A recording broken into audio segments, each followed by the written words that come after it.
Shalom, shalom.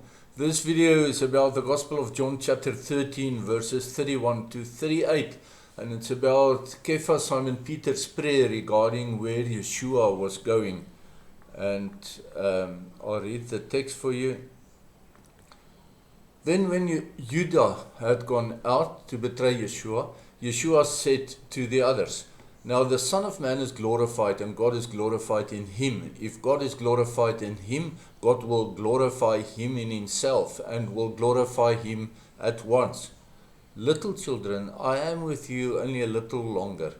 You will search for me, and just as I told the Judean leaders, so I say to you now, where I am going, you cannot come. I gave you a new commandment, that you love one another, just as I have loved you. So also you must love one another. By this all will know that you are my disciples, if you have love for one another."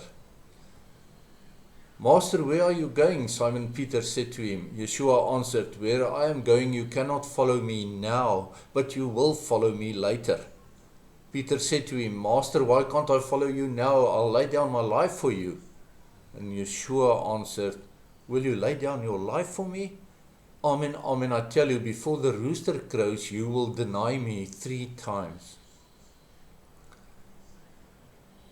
So Kefa Simon Peter's first of 2 prayers in these verses was, "Master, where are you going?" He meant that where was YESHUA going where he and the other disciples cannot follow him? YESHUA's same statement to the political leadership earlier caused the same reaction in them, and they wondered if YESHUA was going to kill himself. And in a way he was, because he laid down his life willingly. He even had to help the concocted process long before the Sanhedrin as they blotched their plot against him. Remember, they could not find 2 corrupted witnesses to agree. In the Peshat exegesis, YESHUA referred to his upcoming arrest when he said this, "You can't follow me now," a little later on that same evening, and his eventual crucifixion and death on the next day. That was his role to fulfill, and nobody else could do that. In this, his disciples could not follow immediately, but they all followed in the years afterwards. In those years later, Kefa Simon Peter also was crucified. The other disciples also followed later, each one through his individual personal martyrdom. In the Remes application, followers of YESHUA had been martyred by the Roman Catholic Church and by Islamists and others through the ages.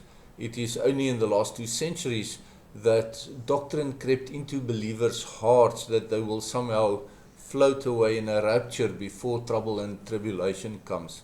But that's never been the case in history.